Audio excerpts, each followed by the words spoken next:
There are many cliches about friendship and friends because finding a reliable person is hard. Some people mistakenly consider those who stay close for convenience or other goals as friends. Christy Schoen was born on September 3, 1976 in New Orleans. Her parents were military personnel on duty, so the family moved often. They managed to live in various military units across the country and also abroad. Thanks to these regular moves, young Christy was able to see the world, train her communication skills, and get to know the cultures of other countries and cities.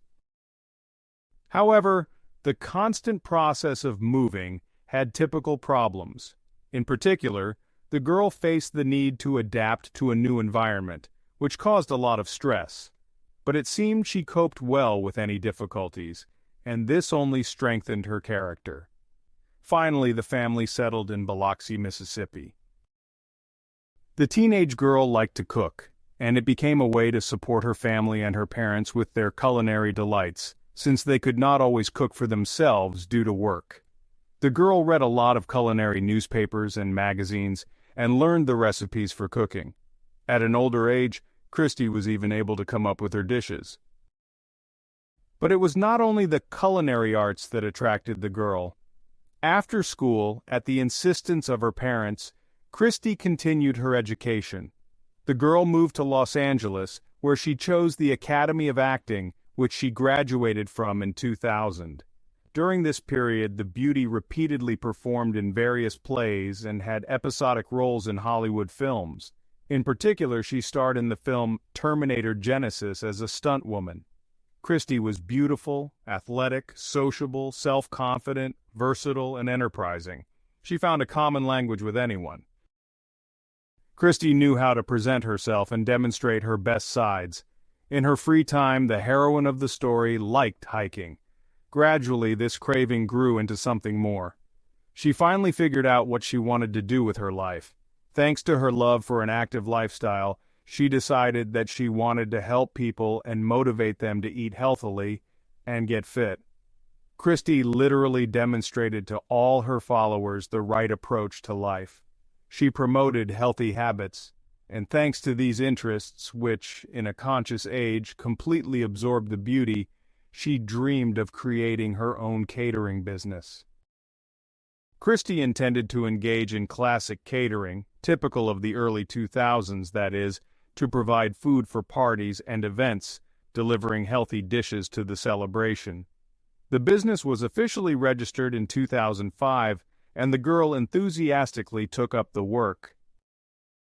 With the help of her business, she actively promoted and positioned her brand as environmentally friendly and healthy. She also had more serious plans. Another dream of Christy was to create self-sustaining food. She spent many years developing her ideas.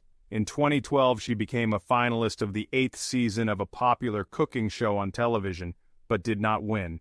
Christy knew how to lose. However, in this situation, she considered what happened to be unfair. She felt that her original approach to cooking was being misunderstood. So what happened was true, but Christy was not going to give up. She decided to prove to everyone that she was ready to fight and move forward toward her dreams no matter what. In any case, over time, she dealt with the unpleasant aftertaste and returned to her activities. Christy continued to lead and expand her catering business. In addition, she began to act in other culinary programs on television. It was here that the girl met Joseph Code. He was engaged in the selection of actors and participants for various projects. The man immediately fell in love with Christine. At first, they communicated as friends, but eventually, they developed a mutual attraction, and the couple started dating. The man supported Christy and saw great potential in her ideas. Later, the lovers decided to move together to create a farm and start living as a couple. So, they left California, sold the catering business, and moved to the small, cozy town of Lester, North Carolina, with a population of 12,000 people. At that time, they were planning to start a family, so the young people wanted to buy a large plot of land. They purchased a 36-acre plot, which was ideal for building a farm and fulfilling their dream of planning for the future and having children. The lovers officially registered their relationship in September 2014. They got married at a local community center, surrounded by family and friends. After the move, Joseph continued to work remotely on television. It seemed that this was just an ideal couple. Both were bright, ambitious, and perfectly harmonized with each other. Thanks to their talents, the young family planned a great future. In early 2015, there were serious changes in their lives. They found out that they would soon become parents and were looking forward to the birth of their first child, a girl, who the parents decided to name Skylar. It seemed everything was going just perfectly. The young family was preparing for the addition. Christy was 5 months pregnant, but this story will not have a happy ending. This whole idyll continued until March 2015, when relatives suddenly could not contact 38-year-old Christy and 45-year-old Joseph by phone. On March 15, 2015, family members had been trying unsuccessfully to contact the married couple, but all calls were ignored. The relatives lived quite far from the couple's house. They could not check themselves whether everything was okay with the young family. So they turned to Christy's friend, named Cecilia, who lived nearby and agreed to check on Christy to find out what was happening. When Cecilia arrived near the house, she was alarmed by the absolute silence outside. There were cars in the parking spaces, but the couple themselves did not react to knocking or shouting. Cecilia began to look into the windows of the family house, but there were no traces of either a woman or a man. It seemed that they had simply evaporated. All this was strange because inside the house were their beloved dogs. The owners would never have left them alone without supervision. If they left, they always made plans to find a place for the animals, even if they were leaving for a short time. However, what had happened now seemed more than atypical for a young family who had planned everything. Christy had no trips planned on this date. She was preparing to become a mother and lead a home life. She rarely left the house. Cecilia noticed traces of a break-in at the back door of the house. The friend reported all the strange things to the relatives of the missing people, after which Christy's parents decided to report the couple's disappearance to the police. When the patrol arrived at the scene, they opened the door and found that no one was inside. Suspicions increased that the couple had been kidnapped, so the police immediately sealed the house to prevent the loss of evidence. To obtain at least some information, detectives asked the phone operator for the missing couple's call data. As it turned out, there had been no outgoing calls from them in recent days, which only confirmed the fears of the relatives. The last outgoing calls were recorded only on March 10th and 11 and were made to friends and relatives. No suspicious numbers were included. Traces were actually found in the house indicating a break-in and kidnapping. Some things were missing, but there were no serious leads. The criminal had not left any fingerprints or DNA. The investigation reached a dead end before it even started. This incident stunned all the local residents. Neighbors began to discuss what could have happened to the beautiful, successful couple. Rather quickly, one neighbor contacted the police. According to him, on the morning of March 15th, shortly before Cecilia arrived at the house to check on her friends, he had seen a suspicious man near the couple's house. The stranger threw out a garbage container, an unusually large black bag that seemed very heavy, and then left. Later, the garbage from the bins was taken out, so inspecting the contents of the mysterious bag could not be done immediately. The person who threw out the trash near the missing couple's house turned out to be another neighbor named Robert Owens. He was 36 years old, lived about a kilometer from the missing couple's house, and worked as a maintenance guy, including for the missing couple. In addition to this, Robert was a close friend of Christy and Joseph. He had attended their wedding and was in close contact with them. investigators became interested in this information and called the man in for questioning. On March 16th, Robert showed up at the station, but he refused to admit involvement in the disappearance of his friends. While he was in the interrogation room, the police officers were able to find the very same garbage bag that Robert had thrown out near Christie's house. They found burnt items, some of which resembled the remains of the missing person's clothes. This discovery made detectives' suspicions about the man's involvement in the crime stronger. When Robert was told about the bag, he immediately became confused and began to contradict his previous testimony. Eventually, he cracked. According to the suspect, on March 12, 2015, he went to Joseph's home to do some work. However, he got stuck in a ditch near their house, so Robert walked to the couple's house and asked them to help him pull out his pickup truck. They didn't refuse, and they all came to the car together. The couple was outside the truck, pushing it, while their friend was trying to get the vehicle going. However, according to Robert, something went wrong and he accidentally hit his friends by pressing the gas pedal. They fell and lost consciousness. Robert got scared, accidentally pressed the gas pedal again and ran over them again. He insisted that it was an accident, but at that moment he was afraid they wouldn't believe him and would put him behind bars. In the end, the suspect decided not to call the police. Christy and Joseph didn't show any signs of life, but instead of trying to help his friends, he decided to get rid of the bodies and cover up the crime. Robert took the bodies and brought them to his home. First, he began to cut up Joseph's body in the bathroom using an electric saw while Christy's body remained in the bedroom. At some point, he put Joseph's body in a plastic bag and then brought Christy's body in, dividing it in the same way. After that, the killer burned the body fragments as much as possible in his stove, which was located in the kitchen of his house. He did all this to hide the traces of the crime. Afterward, Robert decided to stage a robbery. He came to the house of the victim several times and took valuables. Investigators later found the badly burned remains of Christie's and Joseph's bones in the oven, which the attacker had not managed to completely destroy. Traces of blood and DNA were also found on the electric saw in the killer's bathroom, his bedroom, and on the kitchen stove. All this confirmed that there had been a break-in at the house. Robert did not deny his involvement in the incident.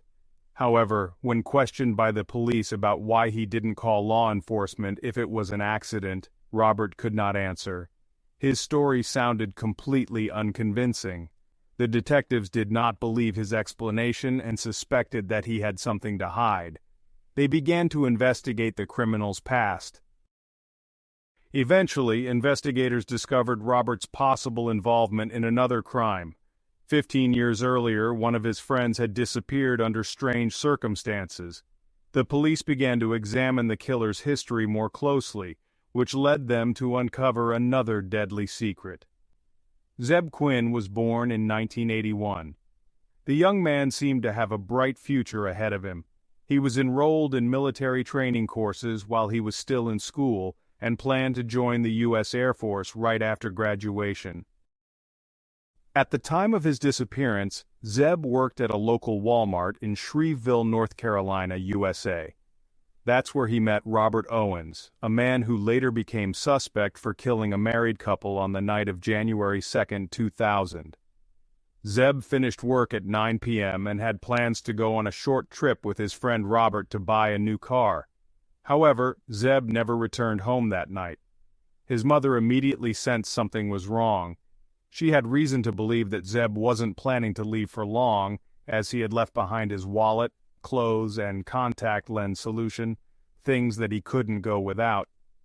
It seemed he had intended to come back home, but he didn't show up the next morning or the day after. His mother filed a missing persons report. Despite the police's efforts to find Zeb, no useful information came forward. Detectives checked surveillance footage that might have shown Zeb on the night of his disappearance. The only footage they found was of Zeb leaving the store, walking out with a stranger, and buying a soda. Later, the stranger was identified as Robert Owens. The video showed Zeb getting into his light blue Mazda and driving off with Robert. After that, he vanished.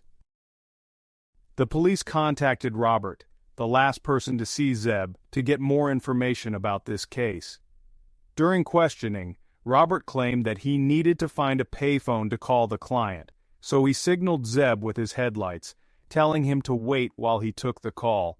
He claimed that he was dealing with personal issues, including depression, and had been taking prescription medication which sometimes caused him to experience dissociation. Robert stated that, at this point, he saw a car matching Zeb's Mazda, but the driver didn't stop. Robert said he couldn't pursue the car because his own vehicle was stuck. He then walked to the area where he believed Zeb had been waiting, but by the time he arrived, Zeb was gone. Later that night, Robert was taken to the hospital due to an accident, although police could not find any records of the crash. Robert claimed he was injured in the accident, but his story had numerous inconsistencies, leading investigators to suspect him even more. However, they lacked definitive evidence at the time to link him directly to Zeb's disappearance. The case continued to stall. In the days following Zeb's disappearance, detectives interviewed several people, including Zeb's new girlfriend Misty Taylor and her ex-boyfriend Wesley. Misty had started seeing Zeb shortly before he went missing. During their investigation, it was discovered that Zeb had tried to intervene in a conflict between Misty and her ex. This had led to threats of violence from Wesley, which could have provided a motive for him to harm Zeb. But both Misty and Wesley were cleared after their alibis checked out. 4 days later, Zeb's Mazda was found in a hospital parking lot, abandoned with its headlights on and doors open. Inside, the police found several of Zeb's personal belongings, including a payphone card, some bottles, and an unfamiliar jacket that didn't belong to Zeb. The car also had traces of women's lipstick on the windshield, and DNA evidence was later recovered, though it didn't match anyone in the immediate investigation. Witnesses reported seeing a woman driving the car, and she was described as resembling Misty, but nothing could be proven. The investigation continued, and eventually, a crucial piece of evidence came to light. Zeb's aunt had received a mysterious message on her pager the night of his disappearance, but she hadn't been at home to read it. Upon her return, she discovered her house had been broken into and several valuables, including the pager, were missing. The police couldn't find any traces of the burglar, which suggested the thief had been very careful. The case went unsolved for 15 years, until Robert Owens was arrested in 2015 in connection with the murder of a couple. During a search of his home, authorities discovered a hidden cavity beneath a concrete slab. Inside, they found fragments of organic matter and tissue, which were later confirmed to be the remains of Zeb Owens. In 2017, Robert Owens went to court for the murder of the married couple. The defense argued that he had suffered from mental health issues, exacerbated by medications prescribed to him, which caused him to lose control. They claimed he was unable to understand the consequences of his actions. However, Robert was still convicted, and the prosecution offered a plea deal in which he pleaded guilty to second-degree murder and robbery, among other charges. He was sentenced to 74 years in prison with the possibility of parole after 60 years. In court, Robert expressed remorse, claiming that the murders were tragic accidents, but his explanation was met with disbelief. The nature of the victims' injuries did not align with his story, and the forensic evidence contradicted his claims. Despite Robert's conviction for the couple's murder, the case of Zeb's disappearance still remained open. In 2018, Robert revealed more details about what happened to Zeb. He confessed that his uncle, Walter Gene Owens, had been involved in planning Zeb's murder. According to Robert, his uncle lured Zeb to the national forest, where he was ambushed by Robert and his uncle.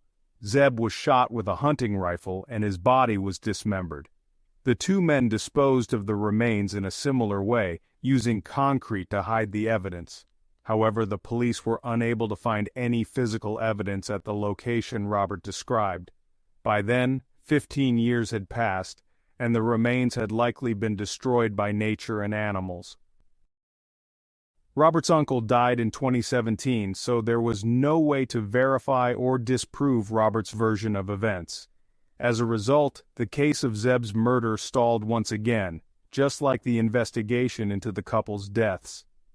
Despite this, Robert's conviction for the murder of the couple remained, and he was serving time in prison.